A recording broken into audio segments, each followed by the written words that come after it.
Hello, my friends. My name is Sith. Welcome to the new portal for upright men and women. Stay with me as we continue on our journey to true enlightenment and bear just one thing in mind. I take no Sith. I just keep Sith real. Before I get into today's main topic, there is something that I think I need to bring to the public's attention. And this matter I consider to be extremely serious. And it concerns the Jamaica Constabulary Force.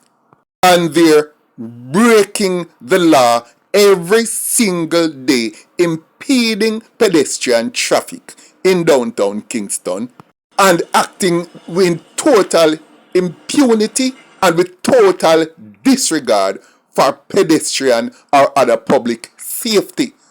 What am I talking about? I'm talking about the way the police at Central Police Station, Kingston Central Divisional Headquarters have been behaved for several years now. And it just keeps getting worse. When it comes to anywhere around the police station, they park anywhere, anyhow, at any point, on the sidewalk, off the sidewalk, blocking the sidewalk, blocking the bus stop constantly, park in no parking zones, parking are totally along yellow lines. And when I say parking with total disregard for the public or anybody, I mean it. And I'm now going to show you some images and videos of what I'm talking about. This is East Queen Street, right across from the police headquarters. Now, what you're looking at is, I'm standing at the intersection of George's Lane and East Queen Street. And I'm looking towards the east, and what you're looking at is the piazza of what used to be Gaiety Theatre. Now, this first set of images you're looking at, these pictures were taken on the 29th of April this year. And I was planning to put them out that same day in a video showing how these police are behaving, breaking the law, and with absolutely no regards for the public. But the reason why I did not put it out on that day, because that was the same day that Jamaicans for Justice was having their protest in Halfway Tree. And believe me, timing is everything. So while I at the time wanted to really highlight this, I just thought that it would be bad timing when I support the police to put it out on the same day that the JFJ was protesting against the police. But when you fail to strike when the iron is hot, the momentum is lost and you move on. However, a few days later, or rather about 2 weeks later, I took this picture again of them blocking off the pedestrian walkway that pedestrians have to walk in the street.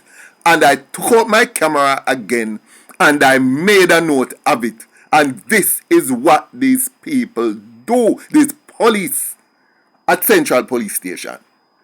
Again, I failed to put it up. But then there comes again. Yesterday, they did the same thing as they usually do every day. Blocked off anybody coming from John's Lane or walking past the sidewalk have to walk out in the traffic because they block off the road. And this time, this is the license plate of this individual who did this. As I said, the bus have to stop in the road because they will never ever leave even the bus stop free. They don't leave off all the yellow no parking areas. They just block it off. And of course, the KSAC has record to remove trucks. But they're not going to touch police vehicle. They just won't touch police vehicles. For obvious reasons. So I would like the police high command to make an effort to stop this very disgusting practice by the police at Central Police Station. Thank you very much. Now, on to today's story. Main story. Who killed Constable Nicola Hemmings? Who killed her? Well, it's not really me want to know, but although me get kind of curious to know now, but I was contacted by serving members of the Jamaica Constabulary Force who want to know who killed Nicola Hemmings. Now you may ask, who is Nicola Hemmings? Because I doubt if anybody in Jamaica has even heard the name, not even know her, not even heard she dead, because it came on the news afterwards when I researched it. A little 10-second clip. Oh, a police constable, Nicola Hemmings, was found unresponsive at home, taken to the hospital, and she died. That was, and I think, is CVM, and it only lasted maybe 10 seconds. Of course, the communication section of the Jamaica Constabulary, they put out a statement also. And both the Gleaner and the Observer carry only 2 paragraphs. 2 or 3 very short paragraphs. And it looked like it was a copied comment sent by the communications department of the JCF, because they all read similarly and had absolutely nothing new to add. And they were very, very vague in details. The only substantial, and I would say substantial, but relatively substantial item on this matter came from IRI FM. And it wasn't even carried by the CCN, Constabulary Communications Network. No, it was carried by the Jamaica Police Federation, a Sergeant Arlene McBean. And she said this. Well, we are very saddened at the passing of Constable Nicola Hemmings of the Planning, Research and Development Branch. She was a very hard worker, someone who contributed significantly to national security. She was also a very brilliant young lady who contributed to the research projects within the JCF that has seen a lot of transformation being done. She was a part of the whole welfare research team at the PRDB and the Police Federation. We are saddened by this, and we have reached out to the family. The different support groups within the JCF has already started the counseling session, the grieving session, and also with the colleagues, using this medium to call for protocols to be developed within the hospital space for members, servicemen and women, to include police officers who are ill from natural cause or injured in the line of duty or off duty. I think we deserve this, that level of attention. But, we want to just pause and acknowledge her service, and we are expressing sincere condolences to the family, friends, and colleagues of Nicole. So, the question still remains, who is Constable Nicola Hemmings? And why are members of the JCF, some of her colleagues, very suspicious over her death? The only thing on the news about this matter is that she was found unresponsive at home and was taken to the hospital where she died. It doesn't say whether she died 5 minutes after she reached, or the day after she reached, or what. But the news report is also saying that she was ailing for some time. But her colleagues doesn't know anything about her ailing. She have had 2 bouts of vomiting at work on an occasion some time ago, maybe some weeks ago. But they don't know of her actually ailing, like say sick and can't come to work or what. What makes them even more suspicious is that nobody know who actually found her. And nobody seemed to know if there is any efforts being made to make further inquiries into her death. But guess what I've gotten to understand? The house in which she is living in I hear it is owned by a gazetted rank officer. That means it's either some superintendent rank or commissioner rank, but a high ranking officer I hear. But one of the important things to note is, where is that home? That home is in Long Mountain. Now, if anybody know Long Mountain housing scheme, it is a gated community next to Beverly Hills. As a matter of fact, it is called Beverly Hills Phase 2 by the average man on the street. It is one of the most prestigious housing complex on the island. And you have to be a multimillionaire to can own a house in Long Mountain. What I'm getting to understand is that the gentleman who owns the home, he is married and his wife lives overseas.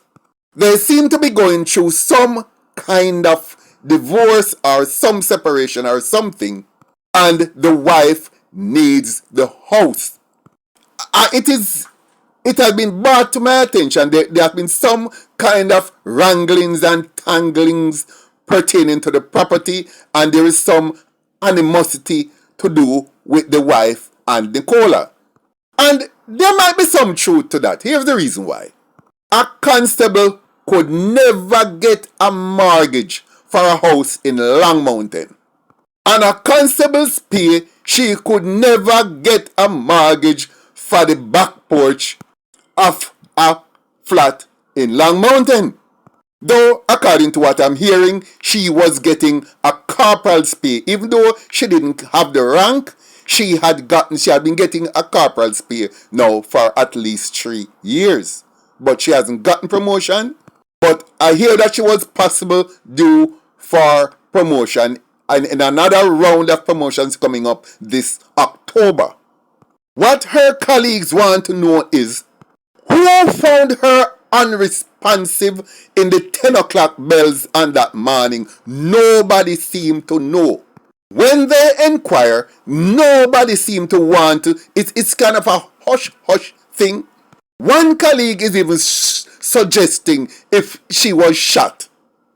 Because, and the reason why this person said this is that before Nicola had been with this current senior gazetted rank police officer, she was with another high-ranking police officer prior to then.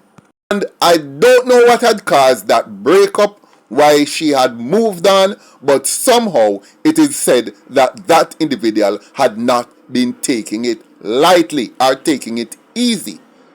Because according to him, she had taken some things from him that he actually needed and refused to give them back. Now, as you can see from these videos, Nicola is a very pretty girl. Very pretty girl. She's probably, at the time, the prettiest police female constable in the JCF. And she even went on posters, because this is one of the many posters of the JCF that she was used to promote. Yes, she was friendly, she was affable, and she was really a captivating individual. And she went easy with everybody. Everybody loved her. Just like how everybody loved Raymond, the same way everybody loved Nicola. People are wondering also, on the 2 occasions when she was found at work vomiting, could it be that she was given something to drink from home before she come to work? Who did she actually live with? Nobody seems to know. But what they know is that at least there is a helper. But they don't know if the helper fixes her breakfast, or if the helper comes in every day, or if it's the helper who actually found her. But if it was the helper who found her, why could they not have said, oh, when the helper reached work, the helper found her unresponsive? Is it that they're covering up for somebody high in the Jamaica Constabulary Force who they don't want them name to call at all? And therefore them just say she was found by some unknown imaginary person and taken to a hospital. We know, that when it comes to the JCF, there is this thing known as esprit de corps. And esprit de corps allows officers to bond together, and protect each other. When you see a police woman dies like this in a private environment, in a totally domestic arena, and you see what turns out more into a news blackout, something is wrong, something is amiss, and her colleagues are concerned. I am asking, therefore, that somebody up top in the JCF, or anywhere else for that matter, investigate this case thoroughly, because her colleagues are concerned. They think there's a serious cover-up going on regarding Nicola's death, and they would like answers for her colleagues, for their colleague. Over to you, Mr. Commissioner of Police. I have actually been given a name of a gazetted rank officer who ought to be questioned, but at the same time, I really do not want to bring that name forward, because everything I'm saying now is what I hear, and I'm just connecting the dots. But with this type of news blackout, it is only the concern of the people who loves her at her work which are taking this thing seriously. And under those circumstances, I wouldn't want to call anybody's name. But over to the people who can find out what truly happened and let us know. And if I get any further update on this, please continue to watch this channel, and I'll let you know what any new developments are. And as usual, I take no sith.